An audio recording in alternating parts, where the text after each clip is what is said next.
Okay, so welcome everyone, and thank you for joining us for today's session on frequently asked questions from the American Society of Clinical Oncology annual meeting. I'm Mary DeRome, Senior Director of Medical Communications and Education at the Multiple Myeloma Research Foundation.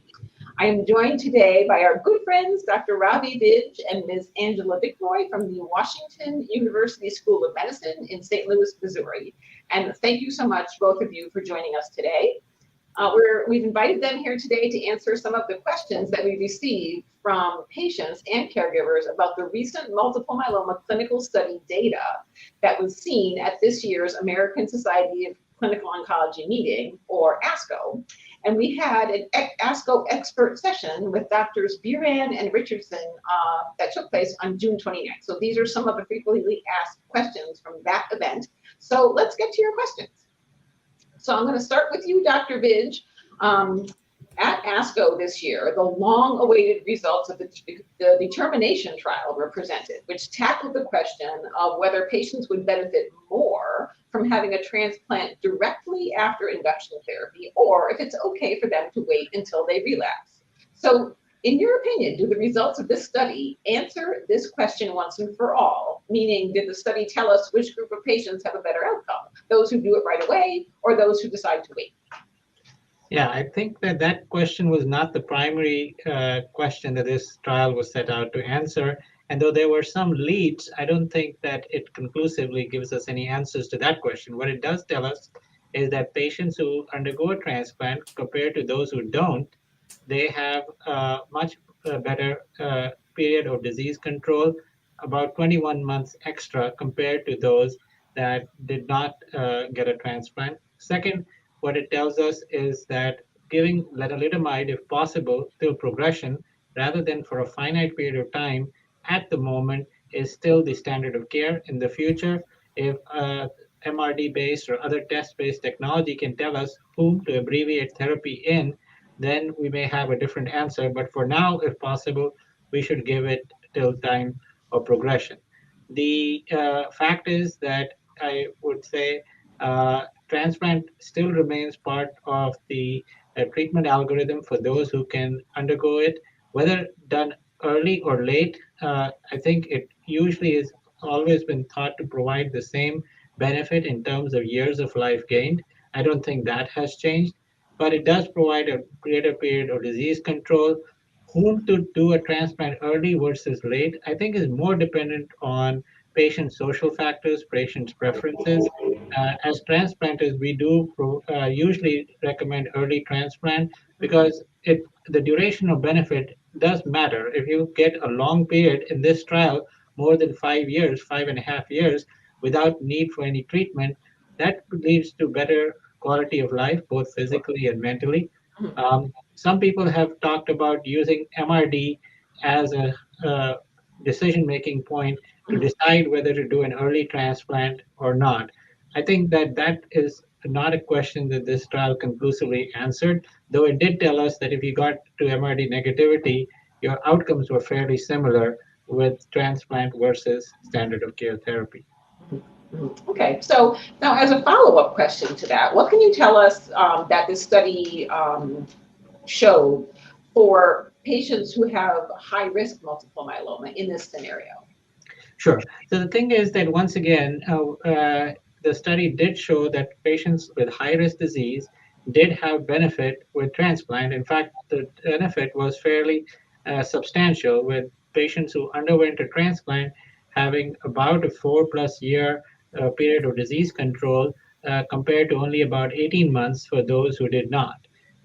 Now, when you start parsing high-risk disease into its cytogenetic subsets, the numbers get too small to draw any conclusions, but it appeared that the patients who had 414 did derive much more benefit than those who had a 17p deletion. But I would caution you that because the numbers are so small, we can't draw any definitive conclusions. So that's great. And, we keep talking about this study and these results with different faculties. So it's really great to really hear everyone's different, perceptions of what the data said and what it didn't say. So I really appreciate that. So, Angela, some of our patient viewers have noted that they're really concerned about toxicity from transplant and also wonder if they can delay transplant if they're found to be MRD negative after induction therapy, which Dr. Vij was just talking about. So, did the results of the determination trial change in any way the way you educate and guide patients with questions about whether to proceed with a transplant as part of their initial treatment? Thanks, Mary. And yeah, thanks, Dr. Vij. That was a great explanation of the determination trial. I do feel that the results of the determination trial have continued to shape our education, more so that we're just able to talk to patients and give them those the data in order to help be a part of the decision-making process. I will say that also being someone that is more on the pro-transplant side, I do work with Dr. Vij here. So that does shape my opinion on the data as well. We do a lot of transplants in our center, and I do see, and I guess I can't deny that the initial toxicities are there. However, I also see that most patients recover within a 3-month time point. And I think that setting that expectation up front and giving that expectation to patients is really important. That, they will have some normalcy and get back to really good quality of life after that 3-month time point. We know that the overall survival from this study, it shows that it was similar between the two arms, but that progression-free survival, or that time that we get without the need for more toxic or time invasive therapies, is also present when you do have a transplant. And so having that maintenance period or that progression-free survival period is really important in quality of life for our patients. And I think that that's an important part to talk about with our patients. Sure. Absolutely. So, and I think it is interesting to note, and you did talk about quality of life, and that was one of the slides that was shown during the presentation about how people's quality of life obviously goes down when they're having a transplant performed, but it goes right back up to where it was really fairly shortly afterwards. Like you said, I mean, it can be hard to go through, but patients usually recover fairly well. So, and I think that, despite everything, I think at this point it still remains the standard of care in multiple myeloma for those who are eligible, as it has been for many years. And I think it'll take some time before that may change, although this data is sort of like one piece of that puzzle, and more pieces of the puzzle will come along as time progresses. So Dr. Vij, in the oral abstract session that you moderated, there were a couple of presentations on the use of a 4-drug regimen at ASCO, specifically adding the monoclonal antibody Darzalex to either Revlimid, Velcade, and dexamethasone, or Revlimid, Kyprolis, and dexamethasone. So this is one of the interesting sort of problems with the determination trial, was that it was set up before 4-drug regimens became more commonplace as first-line therapy. So it makes the data a little bit harder to interpret based on today's common therapy. So are 4-drug regimens as induction now considered to be like a standard of care for all newly diagnosed myeloma patients? And does this change how you would interpret the results of the determination trial? Of course, because that trial didn't have any of these 4-drug induction regimens. Yeah, that is a good question. So I think that the use of 4-drug regimens for transplant-eligible patients is an evolving standard of care. I would also say that in the community, a lot of patients are still getting 3-drug induction. But I think that as we talk more to our colleagues in the community, we are seeing that they too are shifting to 4-drug regimens for transplant-eligible patients.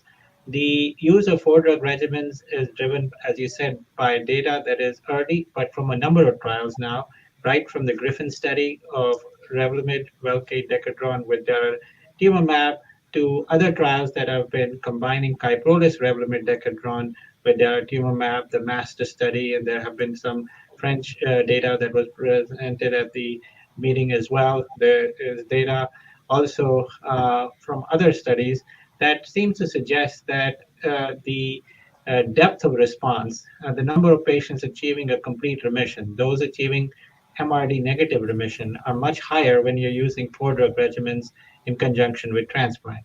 Mhm. The preponderance of the data suggests that this usually, with longer-term follow-up, leads to better long-term outcomes, PFS, and possibly survival as well. So because those endpoints can take years to demonstrate, I think most academic physicians are of the opinion that the data is sound enough and that the demonstrated depth of response advantage does justify changing our standard of care for these patients to 4-drug regimens. Now, I think in the very near future, 4-drug regimens may also evolve to be a possible standard of care for a lot of non-transplant eligible patients as well, as more than one clinical trial is looking at a similar combination of drugs in non-transplant eligible patients. I think that the standard is certainly changing. Mhm, mhm. So it'll be interesting to see how long that sort of takes to filter down to, like, for example, the NCCN guidelines and things like that, right? Well, I think the 4-drug regimens have already got what we call 2A level of evidence now on NCCN, which allows for these regimens to be reimbursed by Medicare and by most insurances. So we're not seeing any pushback there. And in fact, as you just alluded to, with the determination study with Revlimid to progression, we've seen a 67-month period of disease control in mainly people who got 3-drug inductions. That can only be improved upon with 4-drug regimens. So I think it'll be quite a long time before we see what actual PFS figure will result from this approach. But we're already at more than 5.5 years. If it gets to 7 or 8 years, wouldn't be surprising. Yeah. Okay, so that was a great segue. So let's talk about maintenance now.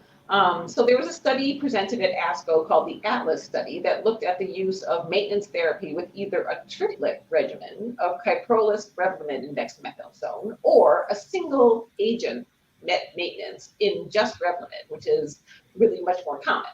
So this trial that used a drug combination for maintenance sparked a lot of questions in our patient audience during that presentation. So Dr. Vij, the main question that we saw was, for patients who are currently taking Revlimid only as maintenance, would there ever be a time when they should consider adding on other agents? For example, if they begin to relapse, their M protein values start to go up.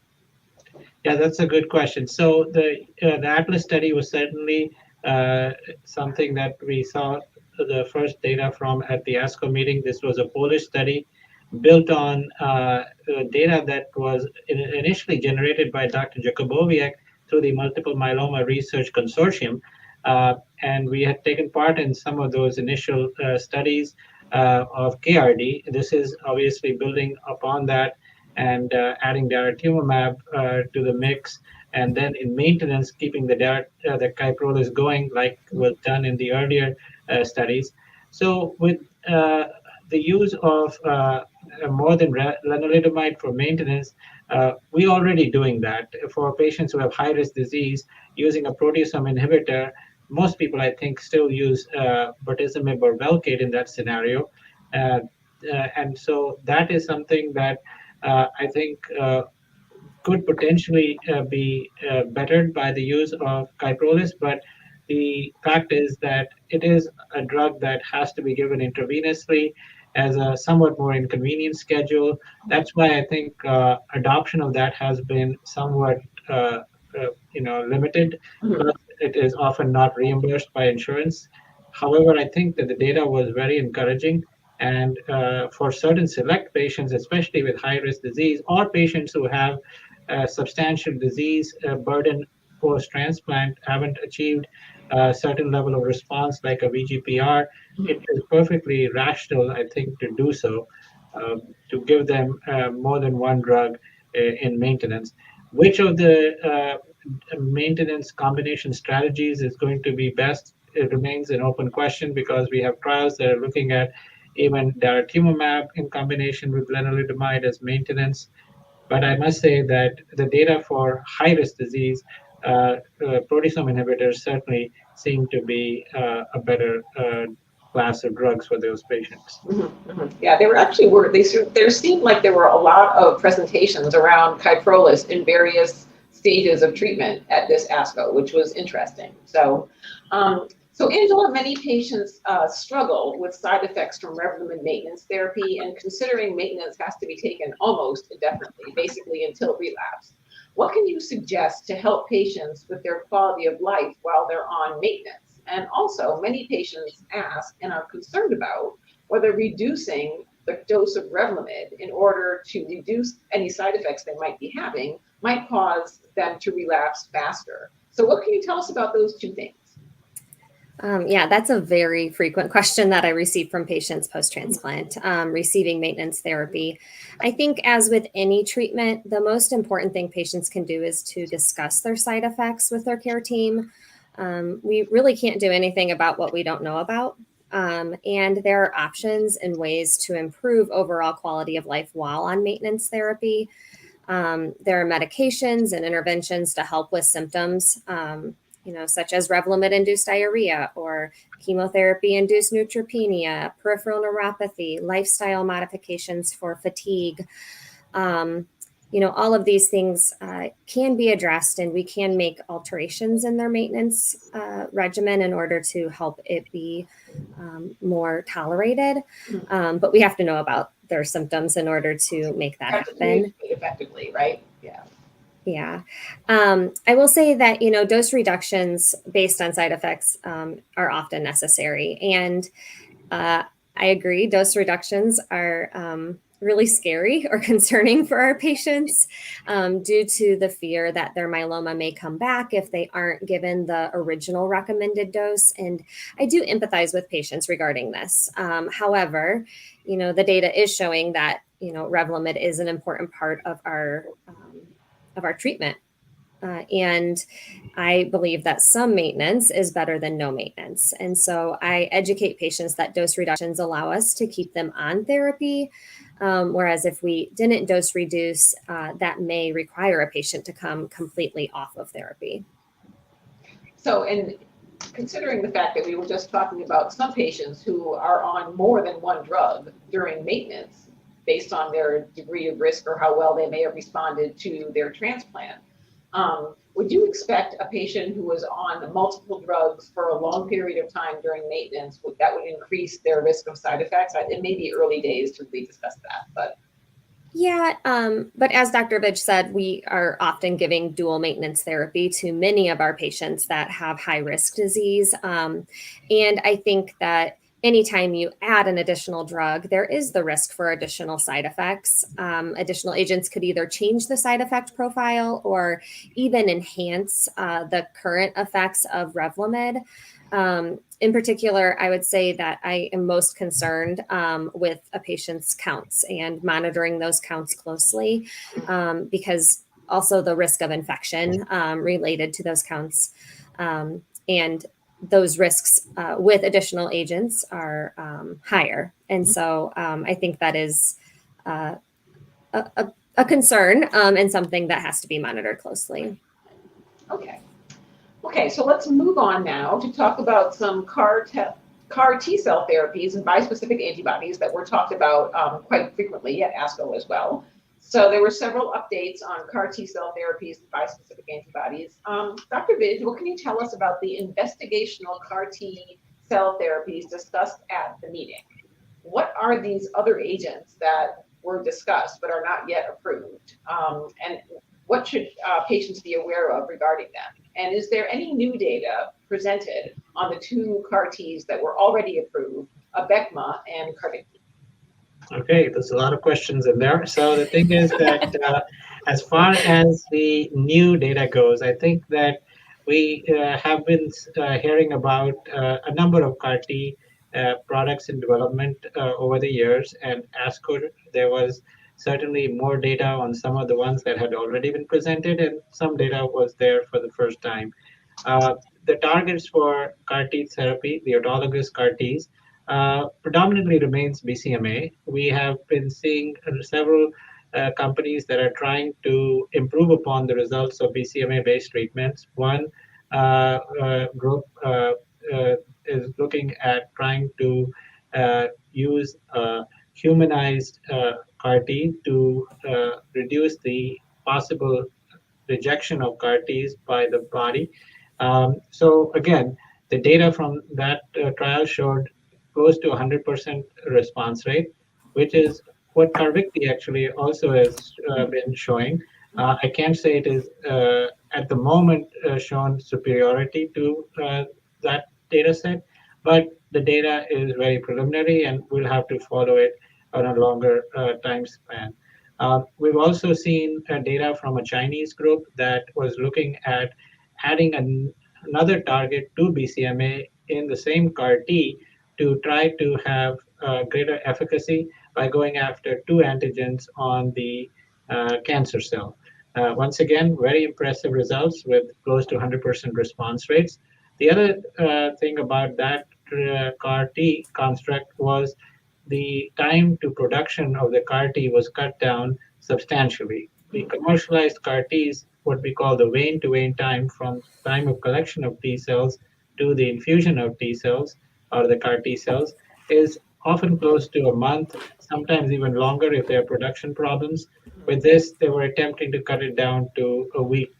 And I think that anything that can be done to reduce the time frame would be important because a lot of patients, especially in later lines of therapy, can't wait the several weeks it takes to get these CAR Ts to our patients. So I think there is certainly hope there. There was another CAR T that was presented directed at another antigen which has evinced a lot of interest, and that is GPRC5D. We have bispecifics in development. We've actually seen CAR T to GPRC5D presented by a US group at Memorial Sloan Kettering at more than one meeting in the past. This was a Chinese group that presented about 10 odd patients, once again with very impressive response rates. But however, again, the data is very preliminary. It is, however, very exciting that we have targets beyond BCMA that patients can benefit by even when BCMA therapies fail. We have other options that are now in development for our patients. I would say, as regards the currently commercialized CAR T, yes, we had new data on those. We had data on using the Carvykti in earlier lines of treatment for patients who had less than optimal response to frontline therapy, and for those who relapse early. Once again, high rates of response and depth of response were seen, but the data is too early to conclusively say how long a benefit, when given to these earlier line patients, we will see in the long run. We also saw other data, real world data actually was presented on the use of commercial ide-cel or Abecma. That data set had close to 150 odd patients. And one of the highlights of that data set was that the response rates and the data in terms of durability seemed to be holding up compared to what the clinical trials had demonstrated. But with a unique data that also very small number of patients that start to emerge with that presentation is how CAR T cells to BCMA fare in people who have been exposed to prior BCMA-based treatments. And we saw that about 25 odd patients had received Blenrep, and the responses were lower in patients who had had a prior exposure to antibody drug conjugate like Blenrep. There were only, I think, 5 patients who had had a bispecific to BCMA on clinical trials, and those patients, again, did not seem to do very well with the use of CAR T. Again, small numbers of patients, so we shouldn't be reading too much into this data set, but it brings up the vital question of how to sequence these therapies when all of these are commercially available. And I don't claim to have an answer to that, but I think that such data sets will help inform our decision making in the future. Sure, sequencing is something that's on everybody's mind right now, right? And because there's now so many therapies that are targeting BCMA, and which ones to give first, and then will they actually respond later is a huge question for many patients. And patients also ask a lot about being able to receive a CAR T in an earlier line of therapy. So the more clinical trials we have that show some of these results, I think that will become a very interesting question in the future. So now let's talk about real world, as you mentioned, Ravi. So, Angela, so there you are in the clinic on the front line. So, from a practical perspective, so are you seeing more and more patients that are able to receive Abecma and Carvykti? Is the availability okay? Because I know that there was some question about that earlier on, but has it become a little bit easier lately? So unfortunately, I think that access to CAR T cell continues to be very limited. There are restrictions on manufacturing from the company themselves, and so we're allotted so many slots each month to start. And then in addition, we're fighting with insurance constantly to get approval for these really expensive therapies. We are continuing to work with our institution, also with insurance companies, with the drug companies, everyone to try to obtain approval quickly. But I will say that it is somewhat limited. Yeah. Do you think it's a little bit easier for patients to be able to get on a CAR T therapy if they actually try to go in through a clinical trial as opposed to trying to get the commercially available version? On occasion, yes. If we have a clinical trial available, a slot available, right? If we have a slot in that in the clinical trial itself, yes, then it can be. It's been challenging. Yeah, I can imagine. And we hear that from many people. So, then speaking about the bispecific antibodies, I don't know if you guys have any trials there ongoing with bispecifics. I imagine you must. But so, what can you tell us about the side effects that people face when they're on bispecifics, and are they similar to what you see with patients who are on CAR T, or do you have to manage them differently? How does that work? Is that directed to me or to Angela? Oh, that's Angela, sorry. That's what I thought. It's to me. So, the initial complications from bispecific antibodies are really managed as an inpatient currently, kind of similar to monoclonal antibodies such as like daratumumab, isatuximab. Patients can have reactions to the initial infusion. In the case of bispecific antibodies, this usually is a concern for cytokine release syndrome, but patients are admitted during this time, and so swift interventions can be completed to help improve those symptoms quickly. As treatment continues as an outpatient on bispecific antibodies, I really think that the most significant side effect that we're experiencing is infection related. We're seeing a lot of infections and infections that are requiring hospitalizations or delays in treatment while on a bispecific antibody. And so we are, as a care team, really adjusting how we approach this and manage patients on bispecific antibodies. We give prophylactic antibiotics and antivirals. We're checking patients' IgG and often placing patients, I think everyone is placed on IVIG, which helps boost the immune function. And, infection prevention is something that we are constantly discussing, similar to post-transplant. And while on any sort of therapy, we are giving prophylactic medications and also talking about, giving COVID vaccines, antibody prophylaxis, and urging those interventions amongst our patients. One of the bispecific antibodies that we have on clinical trial, it's not currently approved. I think Dr. Vij may talk about it, talquetamab. This also has kind of stressed the importance of nutrition and addressing nutritional needs amongst our patients with this specific therapy. Why that specific one in nutrition?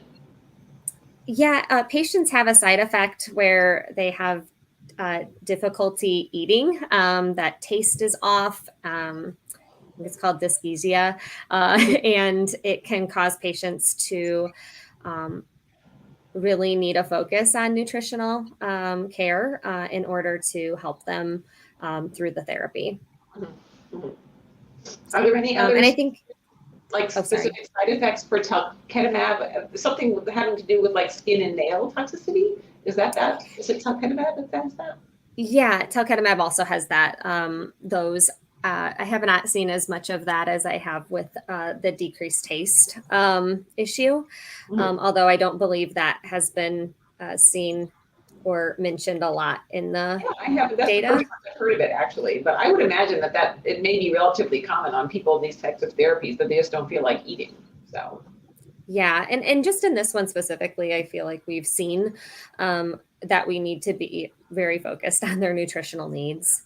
Yeah, that makes sense. I think you asked also about if patients that are getting CAR T-cell therapy are managed similarly, and that is true. We are managing these patients similarly to those that are on bispecific antibodies by using prophylactic antibiotics and antivirals, and IVIG has really been a common intervention that we're using with our patients to help boost their own immune system. We are recommending COVID vaccines and Evusheld or antibody prophylaxis as well. Great. Okay, so I know we've talked about Blenrep a little bit during this presentation. It's come up here and there. So let's focus on that for a little bit because there were several combination studies that included Blenrep, which is an antibody drug conjugate, and they were presented this year at ASCO. So Dr. Vij, can you remind us what Blenrep is, how it works, what it's approved for, and tell us something about the combination studies that we saw and what you thought about which ones seemed to be the most helpful.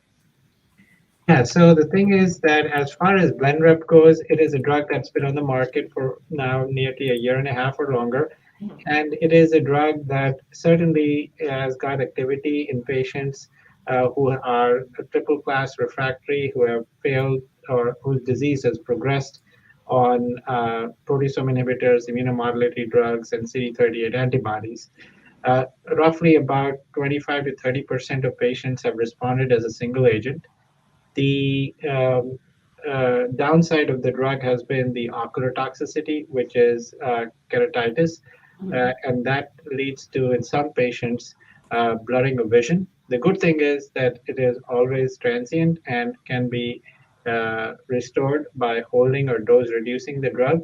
So that is not a permanent problem, but people can have a fair amount of quality of life deficits by not being able to read, watch television, drive.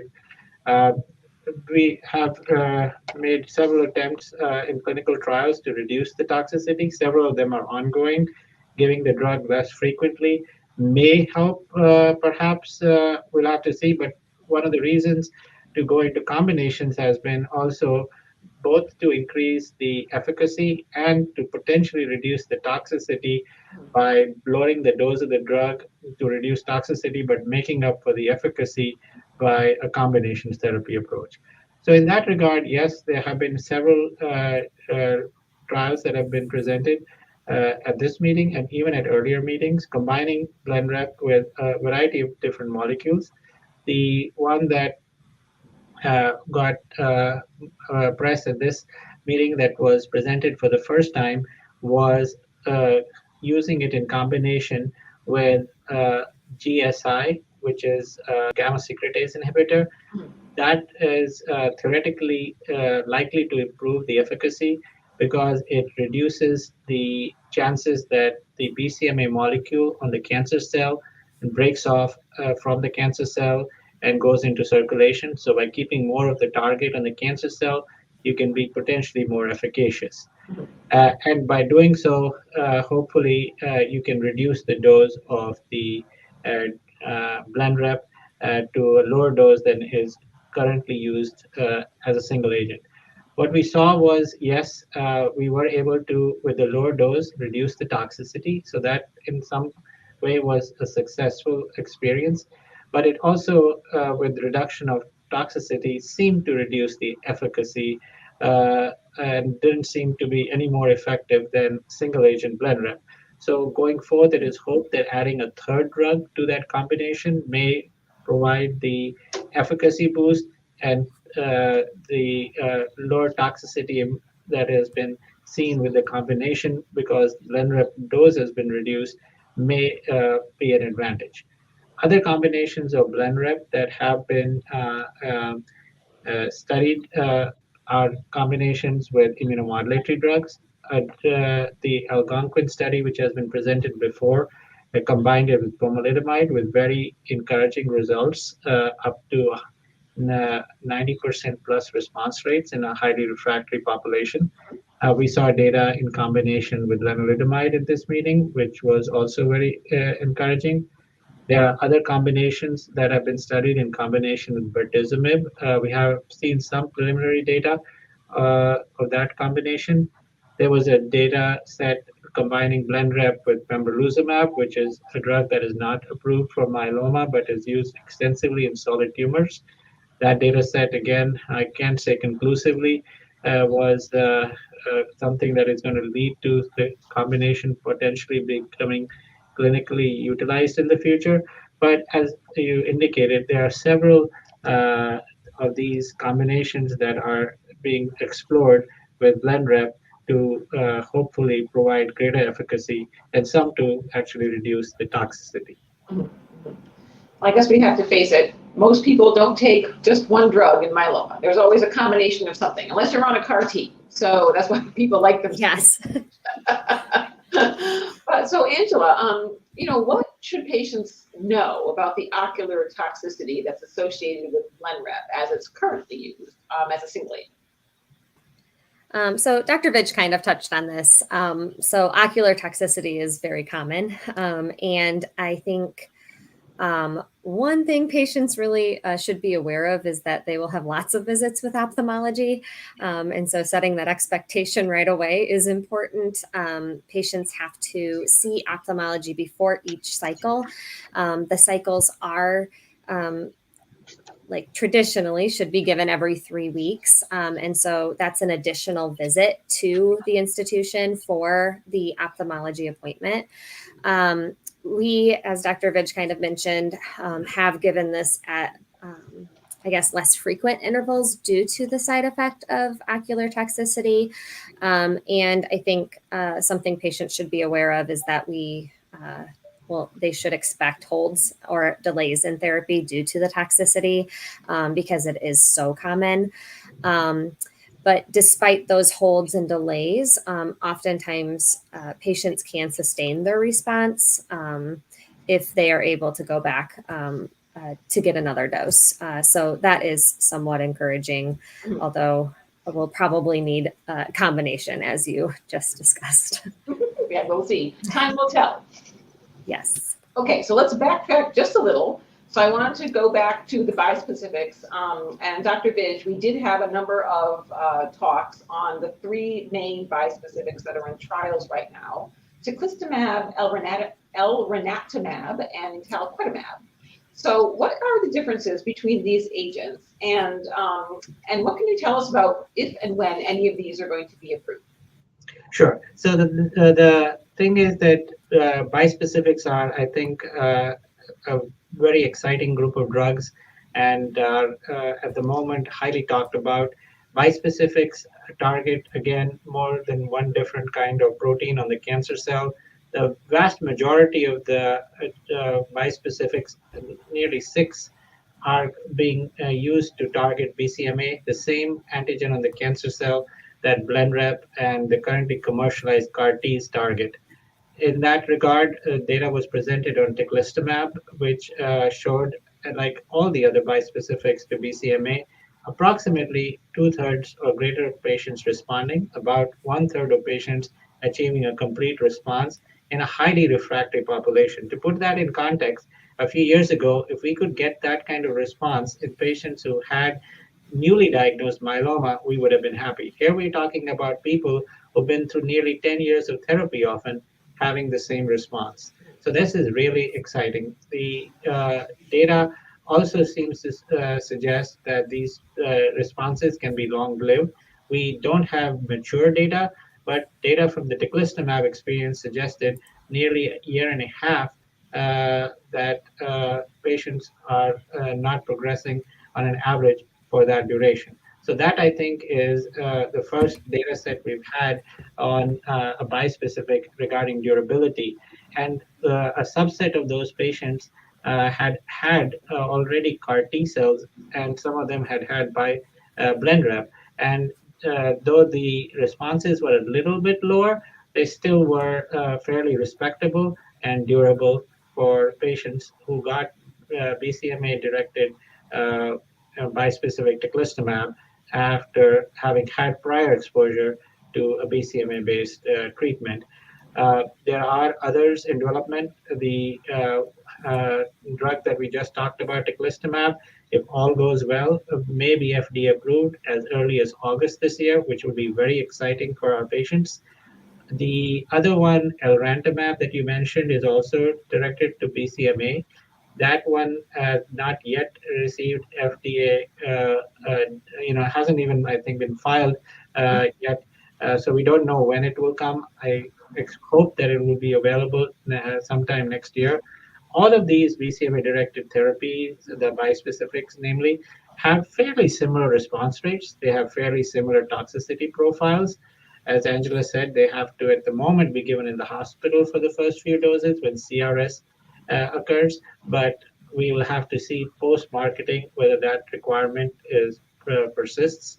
We still don't know how easily these can be administered for the first few doses in the community, whether the first few doses may have to be given in a larger academic center, because the management of CRS, though usually grade 1, 2, still requires expertise with special drugs like docetaxel needing to be administered. The other one that you mentioned, talquetamab, is to a slightly different antigen, as Angela alluded to. This is one that is directed to GPRC5D. This is antigen, again, that is present on the myeloma cell, but also present on the tongue. Therefore, the issue with dysesthesia that she described, which has been, I think, become more noticeable as higher doses of the drug have been now studied in a larger number of patients. Earlier, the focus had been on the nail and the skin toxicity. That still remains a focus, but I think that more and more people are focused on the fact that patients do lose their sense of taste, and there have been patients who have had fairly significant weight loss. The good thing seems to be that this drug does have a fairly robust activity, like we've seen with the BCMA bispecifics, with 2/3 of patients responding. And perhaps if you can maybe back off the drug after the initial period of response with a lower dose or treatment breaks, that we can keep the dysesthesia issue under good control. So we'll have to see. It's too early in its development to be very sure about how the story will unfold, but it's clearly an active drug. And the fact is that we also have another target, FcRH5, covestamab. That was the subject of a couple of posters at this meeting. That target too, to FcRH5, has shown, robust activity in clinical trials, with again about 2/3 of patients responding. And like with talquetamab, even patients who have had BCMA-based treatments have responded similarly. So it is very exciting. I think that this era of bispecifics also will allow for more prompt initiation of treatment, because they are what we call off-the-shelf treatments, rather than waiting the several weeks not only to get the product prepared, but as Angela was alluding to, and she spends a lot of her time, fighting these insurance companies that are increasingly denying access to these drugs.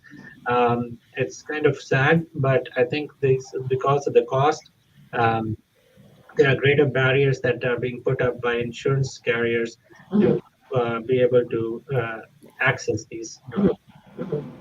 Well, we'll have to see what happens, right? But it seems like we've got at least 4 of these bispecifics on the horizon. So, and one of them is fairly close to being approved. So very true. Very exciting time.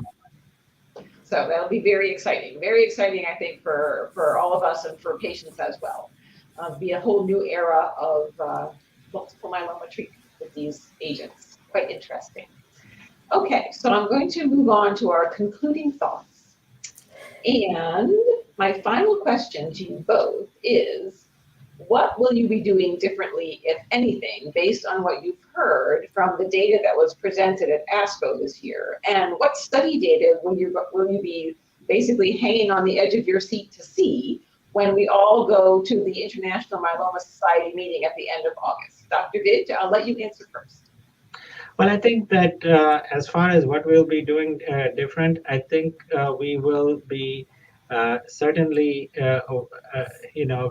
using the data set that we have to first see if we can sequence our therapies better. I think that, as I alluded to, we have started to see data on multiple modalities of tackling BCMA and how these may impact treatment outcomes. So with BCMA-based treatments, if we can avoid it for a BCMA CAR-T eligible patient, we would like to see if we can avoid exposure to another BCMA-based treatment before getting CAR-T. But again, we know that because of the short supply, that doesn't mean that we should not use these drugs. I think these drugs, even the non-CAR-T cell therapies, especially when bispecifics become available, are going to be very active drugs. So that, I think, is one takeaway. I think that the data from the plenary session from the determination study that we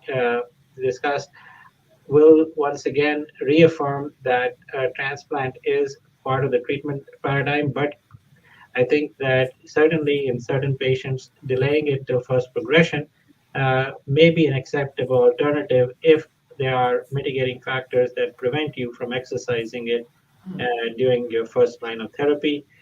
And then I think that obviously we will be utilizing, hopefully, the data when these newer drugs get commercialized to be able to manage our patients with bispecifics.